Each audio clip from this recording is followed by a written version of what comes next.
Hello दोस्तों, welcome to all of you.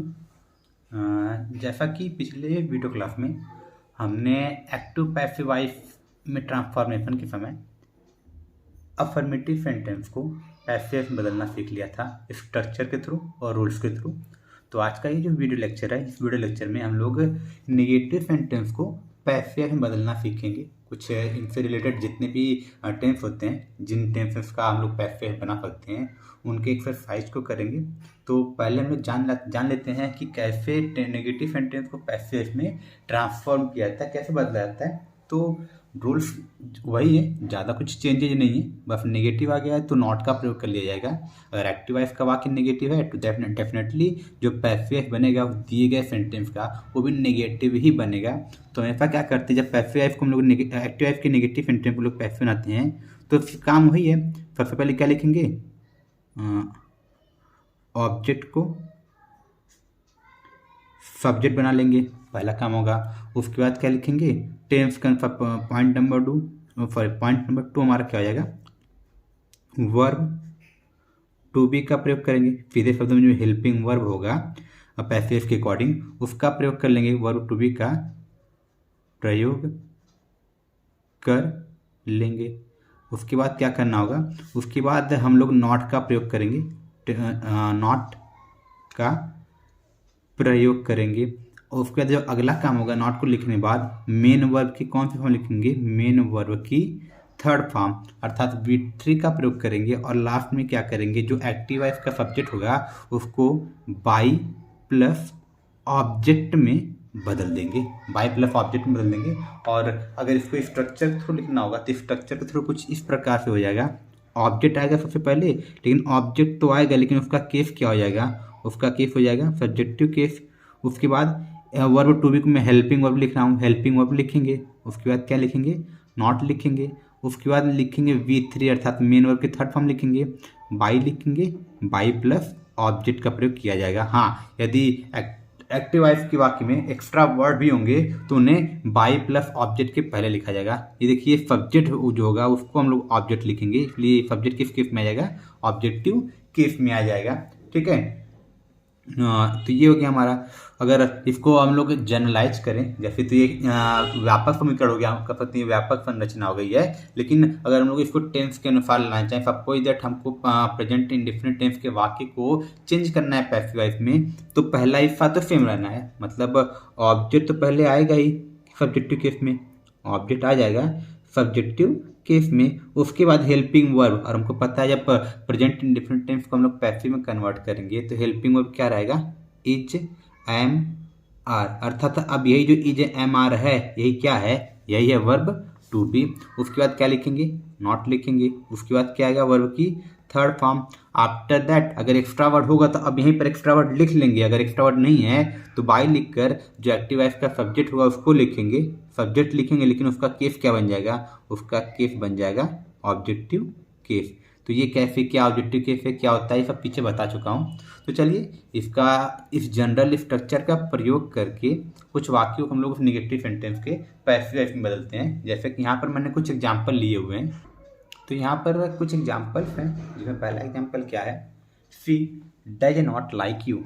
तो हम लोग देखेंगे कि ये कौन सा टेंस है, तो डज का प्रयोग किया गया है। तो डज का प्रयोग है तो डेफिनेटली प्रेजेंट इंडेफिनिट टेंस है। और जो प्रेजेंट इंडेफिनिट टेंस का जब टेंस होता है उसमें डू या डज आने पर उसको किस में चेंज करते हैं, इज एम आर में।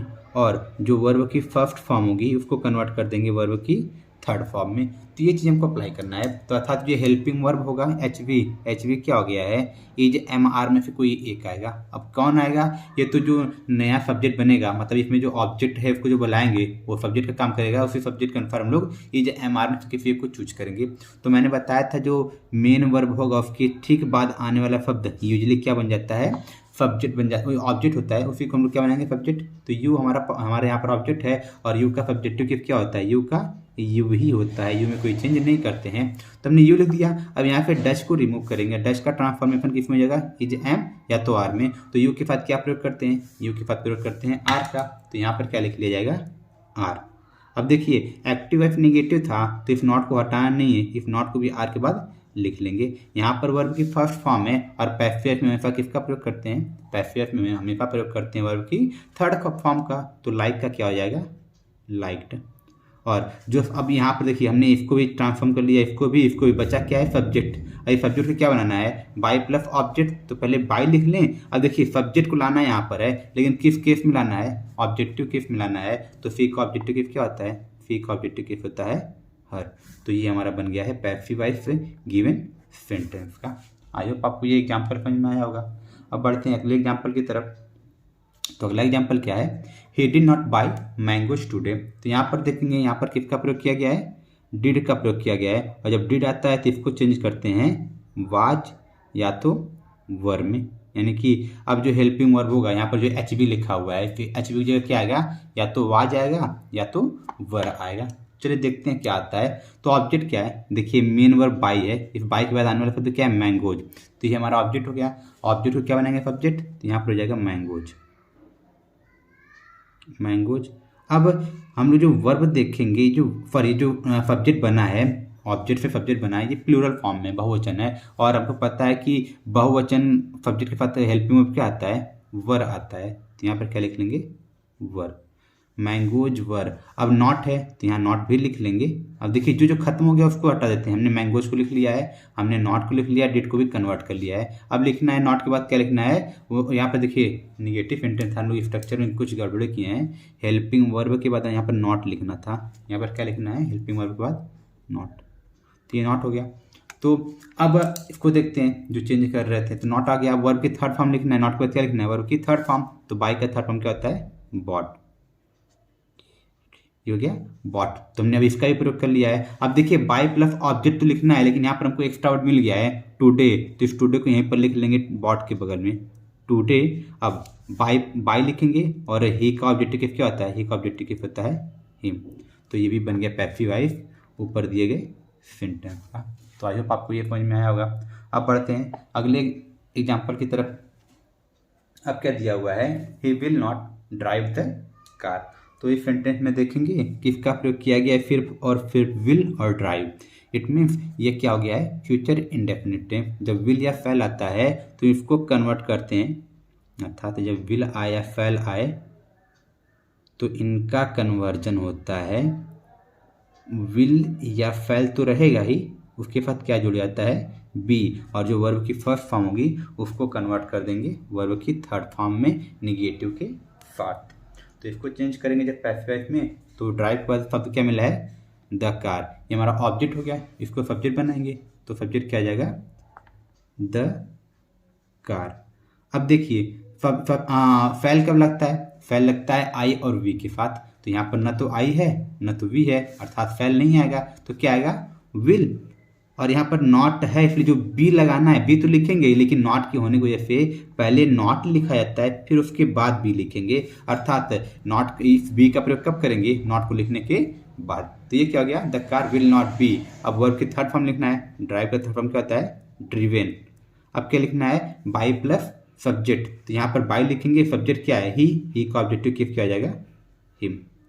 तो इस प्रकार से इस गिवन सेंटेंस का भी क्या बन गया है, पैसिव वॉइस। तो आई होप आपको ये भी समझ में आया होगा। बढ़ते हैं अगले एग्जाम्पल की तरफ।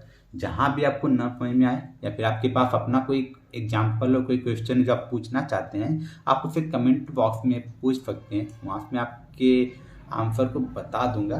कहीं भी कोई समस्या है तो कमेंट जरूर कीजिए, ताकि मुझे पता चले कि मुझे क्या इम्प्रूवमेंट करना है, मुझे और कौन सी नई चीज़ें लानी है। तो चलिए बढ़ते हैं अगले एग्जाम्पल की तरफ। अगला एग्जाम्पल है, he is not inviting us. अब यहाँ पर जब हम लोग ध्यान से देखेंगे, इज आया हुआ है और उसके बाद वर्ब की फर्स्ट फॉर्म में आईएनजी है। तो इट मीन्स ये जो सेंटेंस हो गया है, ये हो गया है प्रेजेंट कॉन्टिन्यूअस टेंस का। अब प्रेजेंट कॉन्टिन्यूअस टेंस का है तो इसका चेंज ऑफ टेंस लिखवाया हूँ। जब इज एम आर होता है तो इसका कन्वर्जन होता है, इज एम आर तो रहेगा ही, इज एम आर तो रहेगा ही, इसके साथ क्या जुड़ जाएगा, बीइंग जुड़ जाएगा। बस इतना ध्यान देना है कि यहाँ नॉट है तो बीइंग को नॉट के बाद लिखना होगा, ठीक है। तो इसको चेंज करते हैं पैसिव में। तो ऑब्जेक्ट क्या मिल गया है, अस। अस को सब्जेक्ट बनाएंगे तो क्या हो जाएगा, वी। तो ये हमने लिख लिया वी। अब हमको पता है कि वी के साथ न तो ई जाता है न तो एम आता है, वी के साथ क्या आता है यहाँ पर आर आता है, तो आर लिख लेंगे। और अभी मैंने जस्ट बताया ये सेंटेंस नेगेटिव है, इसलिए बीइंग तो जोड़ना है पैसिव में, लेकिन नॉट के बाद, तो यहाँ पर नॉट लिखेंगे, उसके बाद क्या लिखेंगे being. We are not being. अब वर्ब की कौन सी फॉर्म लिखेंगे पैसिव में, थर्ड फॉर्म, तो ये क्या आ जाएगा इनवाइट का इनवाइटेड, इनवाइटेड। अब बाई प्लस ऑब्जेक्ट तो बाई लिखेंगे, और ही को बनाएंगे ऑब्जेक्ट, तो ही का क्या हो जाएगा हिम। तो इस प्रकार से इस सेंटेंस का क्या हो गया है पैसिव वॉइस हो गया। बढ़ते हैं अगले सेंटेंस की तरफ। अगला सेंटेंस हमारा क्या दिया हुआ है, I was not making kite. तो वापस से देखिए यहाँ पर प्रेजेंट कॉन्टिन्यूस था, इसके साथ आईएनजी आया था, यहाँ पर वाच के साथ आईएनजी आया हुआ है, तो इसका मतलब ये क्या हो गया पास्ट कॉन्टिन्यूस। और जब पास्ट कॉन्टिन्यूस टेंस होता है अर्थात जब वाज या वर्ब का प्रयोग होता है आईएनजी के साथ, तो इनका कन्वर्जन किसमें होता है वाज वर प्लस बीइंग में। तो यहाँ पर फिर हमको यही ध्यान देना है, इस बीइंग का प्रयोग कब करेंगे, इस दिए गए नॉट के बात करेंगे। तो इसको जब पैसिव बनाएंगे तो पहले सब्जेक्ट को ऑब्जेक्ट को सब्जेक्ट बना लें, तो काइट्स हो गया है, तो यहाँ पर हमने लिख लिया काइट्स। अब देखिए यहाँ पर वाज आया था, आई के साथ वाज था, लेकिन अब हमारे पास जो नया सब्जेक्ट है वो काइट्स है, तो काइट्स प्लूरल है और प्लूरल के साथ वाज नहीं आता है, प्लूरल के साथ क्या आता है वर आता है, तो यहाँ पर क्या लिख लेंगे वर, काइट्स वर। अब ये नॉट है, नॉट लिखने के बाद ये जो बीइंग है इस नॉट के बाद आएगा, काइट्स वर नॉट बीइंग। अब मेक का थर्ड फॉर्म क्या आता है मेड, मेड हो जाएगा। अब बाई प्लस ऑब्जेक्ट लिखेंगे तो बाई लिखेंगे, और आई का ऑब्जेक्टिव क्या हो जाएगा, आई का ऑब्जेक्टिव हो जाएगा मी। तो इस प्रकार से गिवन सेंटेंस का भी पैसेज हो गया है। अब बढ़ते हैं अगले सेंटेंस की तरफ। अगला सेंटेंस क्या कह रहा है, I have not written the essay. तो इस सेंटेंस को देखेंगे तो यहाँ पर हमको दिख रहा होगा हैव का प्रयोग हुआ है और वर्ब की थर्ड फॉर्म में, तो ये प्रेजेंट परफेक्ट हो गया है। और हैज हैव आता है तो ये किस में कन्वर्ट हो जाता है, ये कन्वर्ट हो जाता है हैज या हैव बीन में, या तो हैज बीन होगा या तो क्या हो जाएगा हैव बीन होगा। तो देखते हैं क्या आता है, क्योंकि अब खुद से तो लिखना नहीं होगा कि हैज बीन लिखे हैव लिखे, ये तो डिसाइड करेगा नया सब्जेक्ट। तो नया सब्जेक्ट क्या बनेगा, ये दिया गया ऑब्जेक्ट द एफे, तो इसको जब सब्जेक्ट बनाएंगे तो ये क्या हो गया द एफे, इसको लिख लिया हमने। अब ये सिंगुलर है तो सिंगुलर के साथ क्या हेल्पिंग वर्ब रहता है जाता है, तो यहाँ पर है लिखेंगे। अब ये निगेटिव है तो निगेटिव वर्ड नॉट लिखने के बाद जो बीन जुड़ता है, इतना ध्यान दीजिए जब भी हमारे पास ऐसा कोई हेल्पिंग वर्ब होता है जहाँ पर शब्द एक दो या दो से अधिक हों, कितने हो जाएं दो या दो से अधिक हों, तो हमेशा जो नेगेटिव वर्ड नॉट होता है वो पहले वर्ड के तुरंत बाद लिखा जाता है। तो जैसे हमको हैज बिन या हैव बिन लिखना है तो पहला वर्ड क्या आ गया है हैज लिखा गया है, तो नॉट को लिख लेंगे तो उसके बाद ही बिन लिखेंगे, तो यहाँ पर हैज नॉट बिन हो जाएगा। और हैज के साथ प्रेजेंट परफेक्ट में वर्ब की थर्ड फॉर्म होती है, अर्थात रिटेन जो है वो ऑलरेडी थर्ड फॉर्म में है, तो यहाँ पर हमने लिख लिया वर्ब की थर्ड फॉर्म, हमने इसको लिख लिया, इसे लिख लिया, इसे लिख लिया और इसे बचा क्या है आई, तो आई बना लेंगे ऑब्जेक्ट तो बाई हो जाएगा, और आई का क्या हो जाएगा बाई का आई का हो जाएगा मी, जिसे लिखेंगे बाई के बाद। तो इस प्रकार से इफ गिवन सेंटेंस का पैसिव बन गया है। आई होप आपको ये समझ में आया होगा। Now let's move forward. अगला सेंटेंस क्या है, the farmer had not threshed the grains before it रेन्ड। तो हम लोग देखेंगे ये पास्ट परफेक्ट टेंस को डिनोट कर रहा है, क्योंकि दो काम का होना पाया जा रहा है और हेल्पिंग वर्ब हैड का प्रयोग हुआ है। तो मैंने पीछे बताया था जब पास्ट परफेक्ट आता है तो बिफोर के बाद वाला जो हिस्सा होता है उसमें कोई चेंज नहीं करते हैं, और इसको जहाँ पर इसका प्लेस होता है वहीं पर लिखते हैं, इसके स्थान में कोई चेंज नहीं करते हैं, ना तो इसमें किसी प्रकार का चेंज करते हैं। तो जब इसको पैसिव में चेंज करेंगे तो अब आप देखिए मेन वर्ब क्या है थ्रेश्ड है, और थ्रेश्ड के बाद आने वाला शब्द क्या है द ग्रेन, तो यही हमारा ऑब्जेक्ट हो जाएगा। तो इसको जब चेंज करेंगे द ग्रेन पहले लिखेंगे, सब्जेक्ट बना लेंगे द ग्रेन। अब हैड का चेंज क्या होता है, हैड का चेंज होता है जैसे यहाँ पर हैज बीन होता है, तो सेम वे में हैड का क्या होता है हैड का होता है हैड बीन, तो ये क्या हो जाएगा द ग्रेन हैड, और यहाँ पर नॉट है तो नॉट लिखने के बाद बीन लिखेंगे not been, the grain not been. अब क्या लिखना होगा, अब लिखना होगा वर्ब की थर्ड फॉर्म, तो यहाँ पर ऑलरेडी वर्ब की थर्ड फॉर्म दिया हुआ है थ्रेफ्ट, तो यहाँ पर हमने लिख लिया थ्रेफ्ट।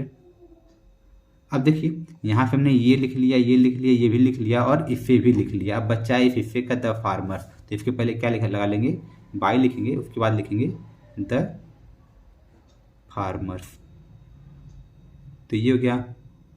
और उसके बाद अब जो ये हिस्सा है अब इसको यहाँ पर लिखेंगे तो ये हो जाएगा बिफोर इट रेन्ड। तो इस प्रकार से गिवन सेंटेंस का भी हमने पैसिव कन्वर्ट कर लिया है। बढ़ते हैं हमारे आज के आखिरी सेंटेंस की तरफ। हमारा आज का आखिरी सेंटेंस क्या है? The teacher will not have checked the exercise before I reach there. तो देखिए अब यहाँ पर फिर से बिफोर आ गया, बिफोर का प्रयोग हुआ है और उसके साथ एक क्लॉज जुड़ा हुआ है। तो जब पैसिव बनाएंगे तो इस क्लॉज में कोई परिवर्तन नहीं किया जाएगा। और यहाँ पर देखेंगे विल हैव का प्रयोग किया गया है, अर्थात ये फ्यूचर परफेक्ट है। तो फ्यूचर परफेक्ट का पैसिव चेंज क्या होता है? विल हैव बीन या शैल हैव बीन। तो चलिए चेंज करते हैं। तो इस बार मेन वर्ब चेक्ड है और चेक्ड के बाद आने वाला शब्द क्या है? The exercise. ये हमारा बनेगा सब्जेक्ट, ऑब्जेक्ट है तो सब्जेक्ट बनेगा। ये क्या हो जाएगा? The exercise. तो ये हमने लिख लिया। अब मैंने जस्ट बताया विल हैव बीन या फैल हैव बीन का प्रयोग करेंगे।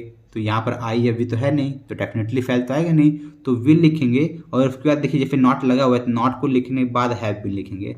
तो विल नॉट हैव। अब पैसिव में तो बीन जुड़ जाएगा पैसिव में होने की वजह से, तो बीन। अब वर्ब लिखेंगे थर्ड फॉर्म, तो चेक्ड ऑलरेडी थर्ड फॉर्म है, चेक्ड बाय द टीचर,